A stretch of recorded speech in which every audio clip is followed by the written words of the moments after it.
السلام علیکم، میں پروفیسر فاروق توصیف پاک سٹڈیز کے نئے ٹاپک کے ساتھ آپ کے سامنے حاضر ہوں۔ آج ہم لوگوں نے اسلامی جمہوریہ پاکستان کی جو خارجہ پالیسی ہے، foreign policy of Islamic Republic of Pakistan, اس پر ڈسکشن کرنی ہے۔ سمارٹ سلیبس کے اکارڈنگلی جو ٹاپکس ہمارے پاس ہیں، ہم نے انہی پر ڈسکشن جو ہے وہ کرنی ہے، انہی پر ہم لوگ جو ہے وہ بات کریں گے۔ سب سے پہلے ہم لوگوں نے یہ دیکھنا ہے کہ پاکستان کی خارجہ پالیسی کو بناتے ہوئے کون سے بیسک پرنسپلز ہیں یا کون سے بنیادی اصول ہیں جن کا خیال رکھا جاتا ہے تاکہ ہماری یہ جو فورن پالیسی ہے اس سے ہمارا ملک جو ہے وہ ایک تو خود معاشی طور پر اور اندرونی طور پر خوشحال اور پرامن ہو سکے، اور دوسرا ہم لوگ دنیا میں خوشحالی اور امن کی بحالی کے لیے کیا کردار جو ہیں وہ ادا کر سکتے ہیں۔ سب سے پہلی چیز اس میں پیسفل کو ایگزسٹنس یا پرامن بقائے باہمی کا جو کانسیپٹ ہے وہ مد نظر رکھا جاتا ہے۔ پاکستان جو ہے وہ دنیا کے دوسرے ممالک کی آزادی، ان کی خود مختاری، اقتدار اعلیٰ، ہم لوگ سوورینٹی اور ان کی آزادی جو ہے اس کا احترام کرتے ہیں، اور جب ہم ان کی آزادی، ان کی سوورینٹی، اقتدار اعلیٰ، خود مختاری جو ہے اس کا خیال رکھتے ہیں، اس کا احترام کرتے ہیں، تو ہم پھر دنیا کے دوسرے ممالک سے بھی یہی ڈیمانڈ کرتے ہیں، ہم ان سے یہی خواہش رکھتے ہیں کہ وہ بھی پھر ہماری سوورینٹی، ہمارے اقتدار اعلیٰ، ہماری خود مختاری اور ہماری جو آزادی ہے اس کا احترام کریں گے، اور پاکستان کے اندر کسی بھی قسم کی جارحیت جو ہے، ملیٹنسی کو پروموٹ کرنے کی کوشش نہیں کریں گے۔ ایسا ہی ہم کرتے ہیں اور ایسا ہی ہم ان سے ڈیمانڈ بھی کرتے ہیں۔ ہم کسی بھی ملک کے اندر ملیٹنسی میں، جارحیت میں، کسی قسم کی پرتشدد کارروائیوں میں انوالو نہیں ہیں، اور یہی ہم لوگ اپنی خارجہ پالیسی کے تھرو دنیا کے باقی ممالک سے بھی ڈیمانڈ کرتے ہیں، اور ایسا ہونا بھی چاہیے۔ دین یہاں پر ایک نان الائنمنٹ یا غیر جانبداریت کا کانسیپٹ جو ہے وہ یہاں پر لکھا ہوا ہے۔ پاکستان جو ہے وہ ہمیشہ غیر جانبداریت، نان الائنمنٹ کے کانسیپٹ کو پروموٹ کرتا ہے، اور اس کو ہم نے اڈاپٹ کیا ہوا ہے، ہم ہر جگہ پر اس کی پریکٹس کرتے ہیں۔ ہم لوگ کبھی بھی کسی گروپ، کبھی بھی ہم لوگ کسی ٹیم کا حصہ جو ہے وہ نہیں بنتے۔ ہماری پالیسی بڑی واضح ہے جس میں ہم لوگ کسی ملک کا ساتھ کسی دوسرے ملک کے خلاف نہیں دیتے ہیں، بلکہ غیر جانبدار رہتے ہوئے، نان الائنڈ سٹیٹ رہتے ہوئے ہم لوگ ان دونوں میں پیس کی جو کانسیپٹ ہے اس کو بحال کرنے کی کوشش کے لیے، میڈییشن کے لیے ہم لوگ تیار رہتے ہیں۔ اب میڈییشن کرنے کے لیے تو تیار ہیں، لیکن اگر کوئی ملک ہم سے یہ کہے کہ ہمارے بلاک کا، ہماری ٹیم کا حصہ بن جائیں، تو ہم ان کا حصہ بننے سے انکار کرتے ہیں اور کوشش کرتے ہیں کہ غیر جانبدار رہتے ہوئے ہم اپنے معاملات جو ہیں وہ لوگوں تک پہنچائیں، اور لوگ جو ہیں ان دونوں ممالک کے درمیان ہم لوگ روابط قائم کر سکیں، تاکہ ان کے درمیان جو ریلیشنز ہیں، جو تعلقات ہیں وہ بہتر ہو سکتے ہوں۔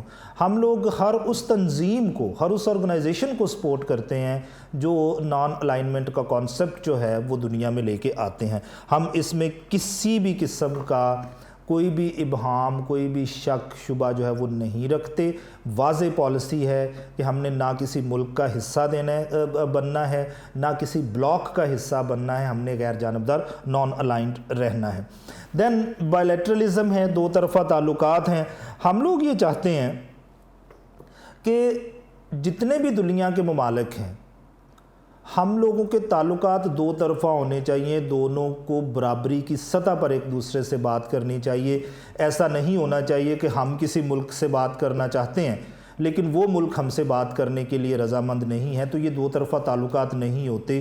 یہ بات چیت بائیلیٹرلزم سے ہم لوگ جو ہیں وہ حل کرتے ہیں۔ ہم یہ کہتے ہیں کہ جتنے بھی لڑائی جھگڑے ہیں، جتنے بھی ڈسپیوٹس ہیں ہمارے درمیان، جتنے بھی تنازعات ہیں، ہم ان کو ہر صورت میں دو طرفہ تعلقات کی بنا پر بات چیت کر کے، ڈسکشن کے ذریعے، ہم لوگ ڈائلاگ کے ذریعے یہ سارے مسائل جو ہیں وہ حل کر سکتے ہیں۔ تو ہم بائیلیٹرلزم، دو طرفہ تعلقات کو قائم رکھنا چاہتے ہیں، ہماری پالیسی ہے۔ ہم انڈیا کو، بھارت کو بھی بہت دفعہ انوائٹ کر چکے، بات چیت کرنے کے لیے ہم لوگ ان کو ٹیبل پر لانے کی کوشش کر رہے ہیں، لیکن وہ لوگ جو ہیں وہ ہمارا اس معاملے میں ساتھ نہیں دیتے، جس کی وجہ سے معاملہ جو ہے وہ کافی خراب ہے۔ لیکن ہماری پالیسی یہی ہے کہ ہمارے ساتھ جو بھی بیٹھ کر بات چیت کرنا چاہے ہم اس کے ساتھ بات چیت کرنے کو تیار ہیں۔ اقوام متحدہ کے چارٹر پر عمل ہے، یونائٹڈ نیشنز چارٹر ہے۔ اب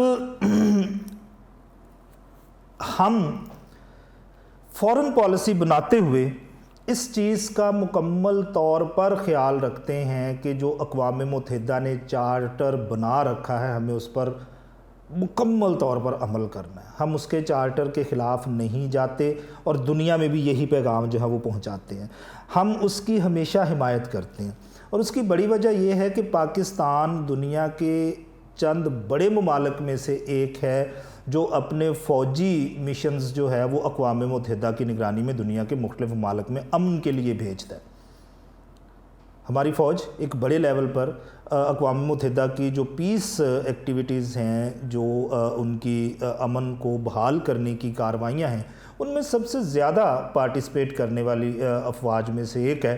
تو ہم تو اس حد تک ان کی بات مانتے ہیں۔ اور دوسرا، اگر آپ یونائٹڈ نیشنز کے چارٹر پر عمل کی بات کریں تو یہ سیکیورٹی کونسل کا ہمارے پاس قراردادیں ہیں کشمیر کے، مقبوضہ کشمیر کے حوالے سے، ہم لوگ تو اس پر شروع سے لے کے اب تک جو ہے وہ بات کرنے کو تیار ہیں، اور ہم قائم ہیں جو بات ہم نے وہاں پر کی ہے۔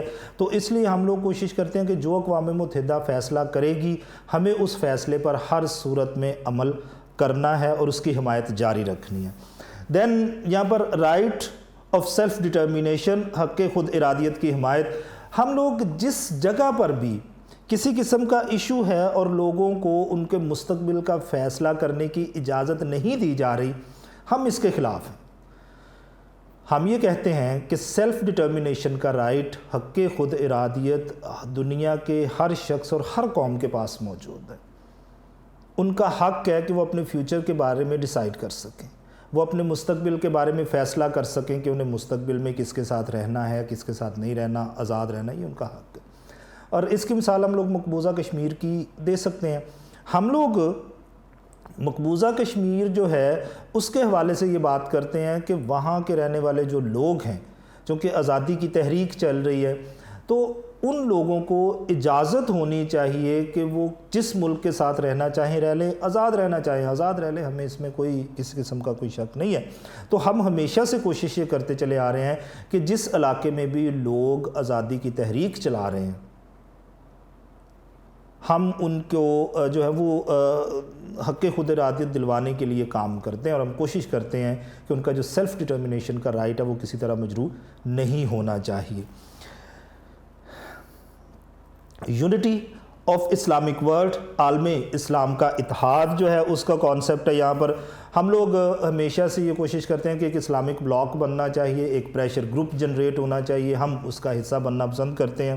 او آئی سی آرگنائزیشن آف اسلامک کنٹریز، اسلامی ممالک کی جو تنظیم ہے اس کے حوالے سے بڑی امپورٹنٹ ہے، ہم اس کا حصہ ہیں۔ دن ECO، اکنامک کوآپریشن آرگنائزیشن، اقتصادی تعاون کی جو تنظیم ہے، ہم اس کا بھی حصہ ہیں۔ تو جس جگہ پر بھی اسلام سے ریلیٹڈ کنٹریز اسلامک ایشوز کے لیے اکٹھی ہوتی ہیں ہم ہر صورت میں وہاں پر موجود ہوتے ہیں، اور ہم یہ کوشش کرتے ہیں کہ دنیا میں موجود جتنی بھی اسلامک کنٹریز ہیں، جتنے بھی مسلم ممالک ہیں، وہ ایک دوسرے کے ساتھ مل جل کر بیٹھیں، اپنے مسائل کو ایک دوسرے کے ساتھ بیٹھ کر حل کریں تاکہ دنیا کے دوسرے لوگوں کا مقابلہ جو ہے وہ کیا جا سکتا ہو۔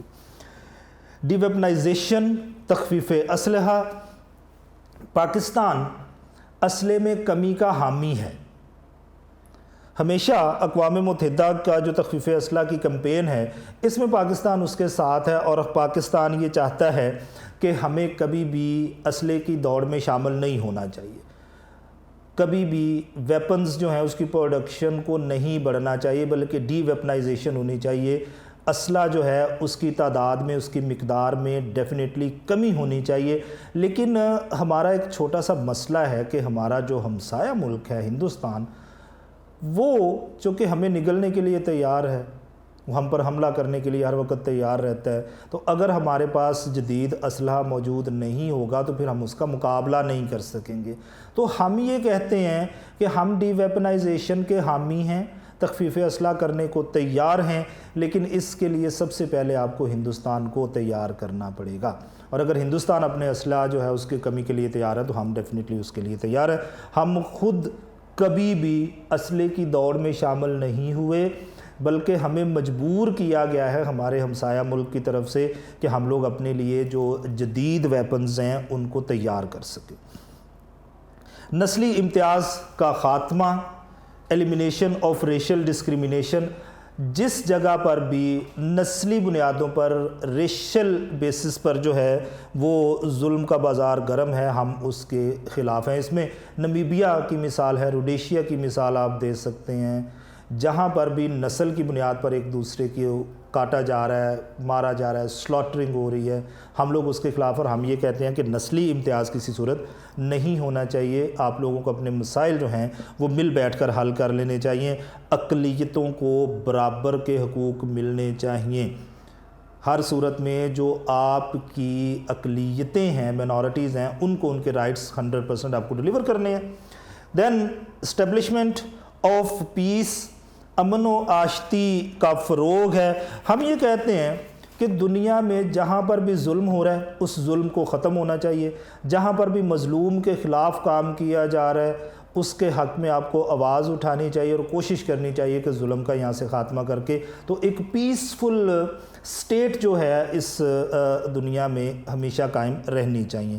دین ہمارے پاس گڈ ریلیشنز ود نیبرز ہیں، ہمسایہ ممالک سے اچھے تعلقات ہیں۔ ہم ہمیشہ سے یہ چاہتے ہیں کہ جو ہمارے ہمسایہ ممالک ہیں ان کے ساتھ تعلقات، ان کے ساتھ جو ریلیشنز ہیں وہ اچھے ہونے چاہیے، پیسفل ہونے چاہیے، دوستانہ، فرینڈلی ہونے چاہیے، تاکہ امن و امان کی صورتحال بھی ٹھیک رہے اور ہماری اکنامک کنڈیشنز بھی ٹھیک رہنی چاہیے۔ دین انٹرنیشنل اینڈ ریجنل کوآپریشن، بین الاقوامی اور علاقائی تعاون کا یہاں پر ذکر ہے۔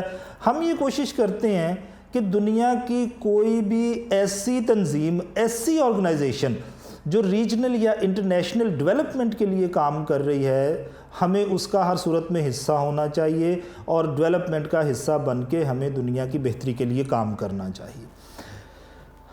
خارجہ پالیسی کے مقاصد، آبجیکٹیوز آف فارن پالیسی ہیں ہمارے پاس۔ ہم نے یہ دیکھنا ہے کہ فارن پالیسی بناتے ہوئے ہمیں کون کون سی چیزوں کو جو ہے وہ سامنے رکھنا ہوگا۔ سب سے پہلے ہمیں نیشنل سیکیورٹی، قومی سلامتی کو مد نظر رکھنا ہوتا ہے۔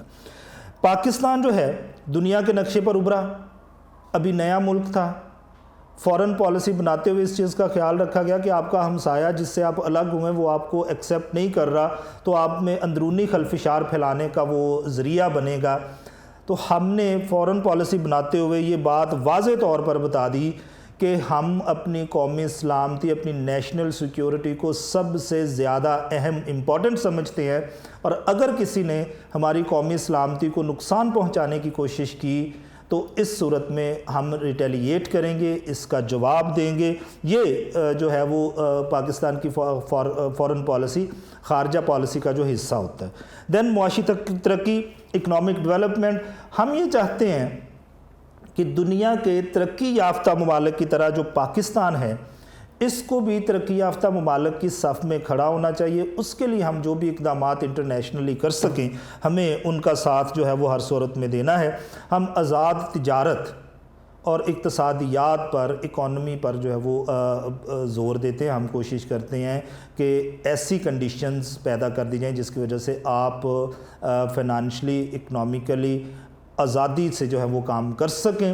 دین ہمیں آئیڈیالوجی کا یا نظریے کا تحفظ بھی یہاں پر مقدم ہے۔ فارن پالیسی بناتے ہوئے ہم لوگ ایک چیز کو بہت زیادہ امپورٹنس دیتے ہیں، اہمیت دیتے ہیں، اور وہ آئیڈیالوجی آف پاکستان یا نظریہ پاکستان ہے۔ ہم ہر بات جو ہے اس پر آپ کے ساتھ بیٹھنے کو تیار ہیں، لیکن اگر کوئی بات نظریہ پاکستان کے خلاف ہوگی تو ہم کسی بھی صورت اس بات چیت کا حصہ بننا پسند نہیں کرتے ہیں۔ ہم یہ کوشش کر رہے ہیں کہ ہمارے تعلقات دنیا کے کسی بھی ملک کے ساتھ ہوں، لیکن وہ تعلقات اگر تو نظریہ پاکستان کی شرط پر ہیں تو پھر ٹھیک ہے، لیکن اگر اس کے خلاف ہوں گے تو ہم ان تعلقات کو بحال رکھنا پسند نہیں کرتے ہیں۔ اس کے بعد پاکستان کی خارجہ پالیسی کی تشکیل کے جو ہیں وہ ہمارے پاس ذرائع ہیں. اب ہم نے دیکھنا یہ ہے کہ خارجہ پالیسی کو بناتے ہوئے کون سے ڈٹرمنٹس ہوتے ہیں جو اس کو بنانے میں ہماری مدد کرتے ہیں. سب سے پہلی چیز اس میں انتظامی تکون کا ذکر ہے. اچھا اب بائی دا وے یہ جو انتظامی تکون ہے، ایڈمنسٹریٹو ٹرائکا ہے، یہ نیشنل سیکیورٹی سے ریپلیس ہو چکا ہوا ہے. لیکن یہ انتظامی تکون ہے، ایڈمنسٹریٹو ٹرائکا ہے، اس میں پاکستان کے سب سے بڑے عہدیدار شامل ہوتے ہیں 3: صدر پاکستان، وزیر اعظم، president, prime minister and army chief. یہ تینوں جو ہیں، ان تینوں کی مرضی کے بغیر فارن پالیسی جو ہے وہ پاکستان میں نہیں بنائی جا سکتی. یہ پاکستان کی پالیسی کو بنانے میں بڑا امپورٹنٹ رول جو ہے وہ ادا کرتے ہیں.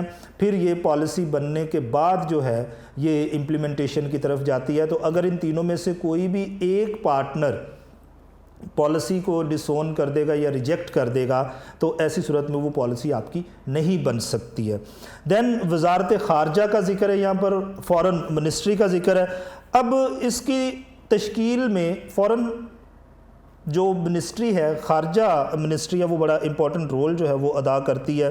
اور خارجہ پالیسی بناتے وقت اس میں چونکہ یہ فارن افیئرس سے ریلیٹڈ ڈپارٹمنٹ ہوتا ہے، منسٹری ہوتی ہے، اور اس میں جتنے بھی بیوروکریٹس یا دوسرے کام کرنے والے لوگ ہوتے ہیں وہ فارن افیئرس کے ایکسپرٹس ہوتے ہیں. تو اصل میں جو ڈرافٹ بننا ہوتا ہے فارن پالیسی کا وہ یہیں پر بننا ہوتا ہے، اور اسی منسٹری نے پھر فارن پالیسی جو ہے اس کو دنیا میں امپلیمنٹ بھی کرنا ہوتا ہے. بڑا امپورٹنٹ اور وائٹل رول جو ہے وہ پلے کرتے ہیں.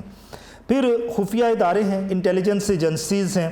اب انٹیلیجنس ایجنسیز جو ہیں وہ دنیا کے دوسرے ممالک کی فارن پالیسیز سے ریلیٹڈ انفارمیشنز جو ہیں وہ پاکستان تک پہنچاتی ہیں، اور پھر اس انفارمیشن کی بیس پر پاکستان اپنی فارن پالیسی جو ہے وہ دوسری دنیا کے ممالک کے لیے ڈرافٹ کرتا ہے.